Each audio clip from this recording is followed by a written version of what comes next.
So what's going on in Syria? Is a sincere attempt to remove Bashar al-Assad, or is this just a Western plot to remove an Arab leader who's against the state of Israel? In recent days, we've seen the Syrian revolution heat up in a way we haven't seen for years now. Rebel factions, including Hayat Tahrir al-Sham, also known as HTS, retook Aleppo from Bashar al-Assad's forces. This comes at a time when a ceasefire was negotiated between Israel and Hezbollah, in which Hezbollah agreed to retreat back to the north of the Litani River. If you haven't watched my video on this, I recommend you to watch it in order to understand broader context after this one. So some have claimed that the timing of the retaking of Aleppo with the ceasefire between Israel and Hezbollah is suspicious. They argue that somehow Israel is using Syrian rebel factions to root out Hezbollah from Syria and overthrow Bashar al-Assad because he's seen as an Iranian ally and thus a conduit for Iranian weapons to Hezbollah in Lebanon. However, others argue that this is a sincere attempt to remove a secular dictator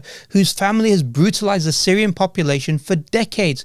Look, this can be a complex issue, especially if you've only recently come across or become aware of the situation in Syria and don't know much about the history of the region or even the history of the uprising since 2011. So I want to help you understand the conflict, give you clarity so you can be better informed. Why in fact that we should be supporting the Syrian uprisings while still being cautious of ulterior motives. Under the secret agreement between the French and the British, known as the Sykes-Picot Agreement, the Arab world was broken up into British and French areas of influence, with Syria and present-day Lebanon being under French influence. After the defeat of the Ottoman Caliphate in World War I, the League of Nations formalized that France would have a mandate over Syria. During the French mandate, the French began utilizing minority groups like the Nusayris, who were later renamed as the Alawites, to make them sound, more Muslim. The Nusayris and the Alawites are a secret religious sect located in a coastal mountainous region of northwest Syria. This sect keeps its true belief secrets even from its own members. What little is known about them is that they are clearly not Muslims. They would not even be considered Muslims by Shia or Sunnis. They believe that Ali radiallahu anh was God, na'udhu billah. During the month of Ramadan they don't fast and they even eat pork and drink alcohol. During the Mamluk period, attempts to reintegrate them into Islam were unsuccessful, and they used mosques as stables for sheep and donkeys. Before the French came, the Alawites were largely marginalized, living in semi-autonomous villages in rural Latakia. The French, like the British, used these types of minorities to help them govern their colonial territories. In particular, the French utilized them as a military force to suppress any Arab rebellion against their rule during their mandate rule of Syria. After a brief period of experimenting with an Alawi state, the region was brought under what we now see as modern-day Syria. However, the Alawites continued to dominate the Syrian military, especially the officer class. It's clear that the French, having a minority in prominent positions in Syrian society, allowed them to control a largely Sunni country that was hostile to French presence in the region. Even after French formally withdrew from Syria and it gained its independence in 1946, the Alawites continued to dominate and control Syrian military, including the secret police, despite having a Sunni figurehead. Since Syria gained independence, it went through a number of military coups against Sunni heads of state. Remember, the Alawites are a minority. They aren't considered Muslims, so they used Sunni heads of state throughout the 50s and 60s to maintain a level of passivity among the wider Sunni population.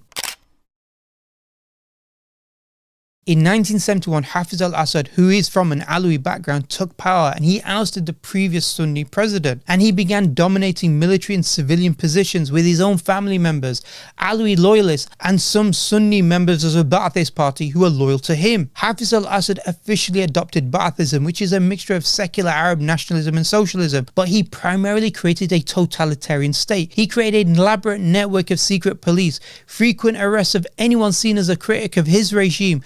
Those arrested were often tortured. Sunni Muslims, especially younger men seen with beards who frequented mosques, were often placed under suspicion and interrogated. Hafez al-Assad is most infamously associated with the 1982 Hama massacre. This is where up to 20 to 40,000 Sunni Muslims were killed by the Syrian army and paramilitary forces on his orders to crush an uprising that was taking place there in that city. After Hafez al-Assad's death, his son Bashar al-Assad inherited his rule. Bashar was promoted in the West as some sort of reformer, Western educated, who wanted to liberalize Syria.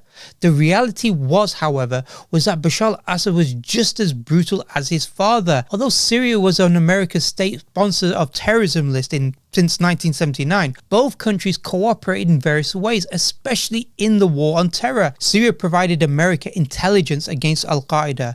There was even cooperation with the CIA on a number of matters, including Syria's role in providing black sites for torture to CIA. I was sent to Syria by the supposedly democratic government. The US government sent me there against my will in 2002. After which I was bundled on a private jet to Jordan, from where I was transported to Syria and eventually psychologically and physically tortured. Despite Syria's antagonistic relations with the West on paper, Assad's regime's willingness to cooperate with the US, including torturing suspects on behalf of CIA, made it clear that Bashar al-Assad wasn't as hostile to Western interests as many would believe. Given the brutal nature of the regime, it's not unsurprising therefore that Syrians began rising up against Bashar al-Assad, especially after the Arab Spring uprisings began spreading through Tunisia, Libya and Egypt. Syrians, tired of corruption, decades of secular dictatorships, began protesting. But it's important to note that the protests didn't initially call for regime change. They began as peaceful demands for more rights and freedoms for the Syrian people. However, Bashar al-Assad responded as his father did, with a brutal crackdown on protesters. One key turning point was the arrest, torture and subsequent murder of a 13-year-old boy known as Hamza al-Khatib, who was detained for writing anti-government graffiti in the city of Dara. His body was released to his parents, showing clear signs of torture and abuse, including cigarette burns on his genitalia. This sparked an uprising in Dara, and soon other cities across Syria began calling for the removal of the regime. Some 200 people protested in the centre of the capital of Syria, Damascus, today, expressing their support for the citizens of Deira, 100 kilometres to the south, where Syrian security forces killed at least 44 people in recent unrest. Bashar al-Assad sent battalions to Dara, similar to the way his father sent forces to Hama in 1982. However, many Sunni soldiers in these battalions refused orders and actually joined the people of Dara. This shift led to a civil war with various factions, anti and pro-Assad factions, vying for control. The call for revolution was not just to replace now Bashar al-Assad, but it was to dismantle the entire system, the Alawi-led secular Ba'athist state. The language also of the revolution became increasingly Islamic, with calls for a re-establishment of Islamic rule, even that of the Caliphate. So what was the West's response? In 2011, Hillary Clinton, then the US Secretary of State, said that many of the US Congress believed Assad was a reformer.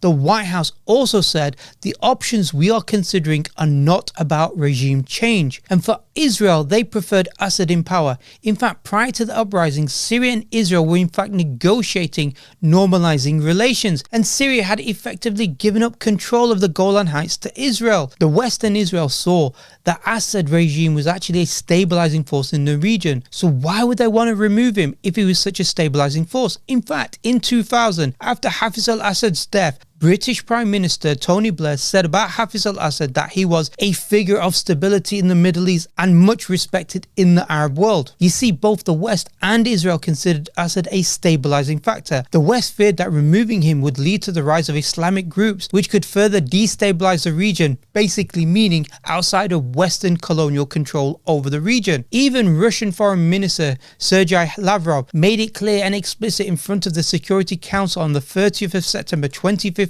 that the joint and coordinated efforts are, by the way, this is a joint and coordinated efforts between Russia and America, that they are to prevent the creation of an extremist caliphate.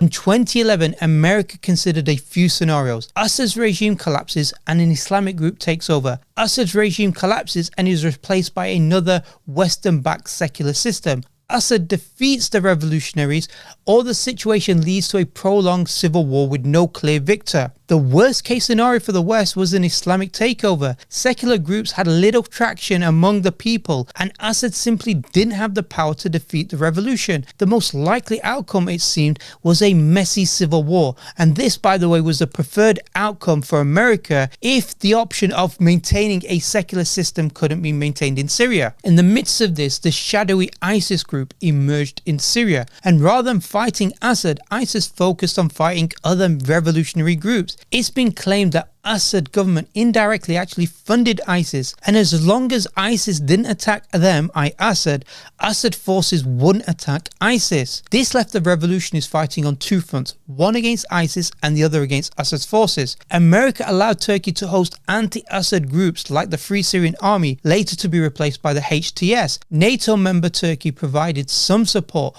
but not enough to fully challenge Assad. They wanted to control the path of the revolution. As the years passed, the revolution stalled. The West, Russia and Iran each had their own interests, but what united them was that they didn't want to see a real independent change that could challenge the status quo in the Middle East. Assad's regime remained weakened, unable to return to the power it had before the uprisings. Yet despite all of the external interferences, the Syrian people and these revolutionary groups have not given up.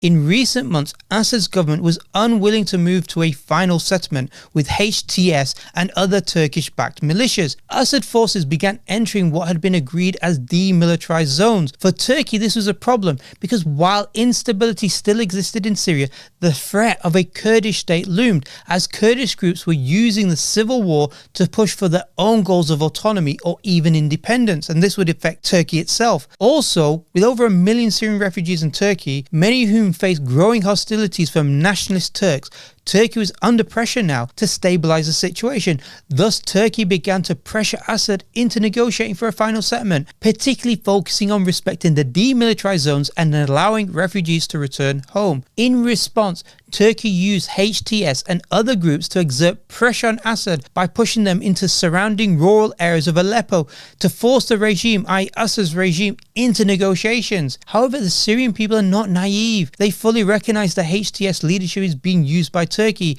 and they understand that Turkey hasn't been serious about toppling Bashar al-Assad in recent years. While millions of Syrians have been displaced and are living in abject poverty, they still have a deep desire to remove Assad and his Ba'athist regime completely. Importantly, HTS is just one faction among many anti-Assad groups, and among these factions and among even the HTS, there are many fighters who are sincere and who desire to see the end of the Assad regime. This is why recent retaking of Aleppo wasn't part of a Turkish, Western or Zionist agenda. It wasn't about ISIS or Al-Qaeda either. These claims are just mostly made by pro-Russian propagandists. Various countries are now scrambling to rein back the militias, hoping to maintain a stalemate and thus preserving the status quo. Reuters, in fact, recently reported that America and the UAE are considering lifting sanctions against Assad in order to curb Iranian ties. The problem they have is Assad, while he's still in control of Damascus, is still a hated figure and doesn't have broad support from the people. The Syrian people still want to get rid of him. What we are seeing is a possible opportunity for the Syrian people and various factions to push forward and actually complete the revolution. They see the political realities clearly. Russia is bogged down in Ukraine and cannot commit the forces it did in 2015. Hezbollah, which played a significant role in defending Assad regime, is now weakened after its failures in Lebanon and its losses in the war with Israel. The Syrian people and the revolutionists understand these realities. That's why we're hearing reports from areas like Homs, there where residents themselves are organizing themselves against the Assad regime. This is far from just HTS and Turkish influence.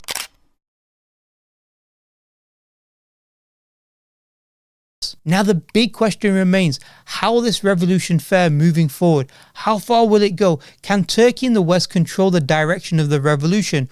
While it's still an open question, what we can say is that Assad's regime, even after a decade of the uprisings, has failed to fully suppress the rebellion and reclaim the territory it once controlled. The Assad regime, are severely weakened. The fact that Assad's forces capitulated so easily in Aleppo shows how much the uprisings has drained the regime's strength. It seems that Assad's days are numbered. The question now is whether the Syrians will be lured into another compromise that leaves the infrastructure of Assad's regime in place, even if Bashar al-Assad is removed, or will they strive to complete the revolution and change the entire system? This brings us also to another issue. What will replace Assad and his regime? Will it be another semi-Islamic nationalistic entity that's controlled by the West, or something that's independent, that challenges the status quo that's remained since Sykes-Picot Agreement, a future that's built on the foundations of Islam, possibly even helping to bring about the return of the rightly guided period of the Khilafah? The key point is that the retaking of Aleppo is not part of a Zionist plot, nor is it driven by ISIS or Al-Qaeda. That narrative is just pushed by pro-Zionist or pro-Assad commentators. Rather, this is an opportunity we should support, while making it clear that the change required is an independent Islamic change, one that's not driven by Western or Russian powers. The Syrian people deserve a genuine transformation free from foreign influence, and it's vital we back their efforts while also remaining cautious about external influences that are trying to co-opt the revolution for their own agendas.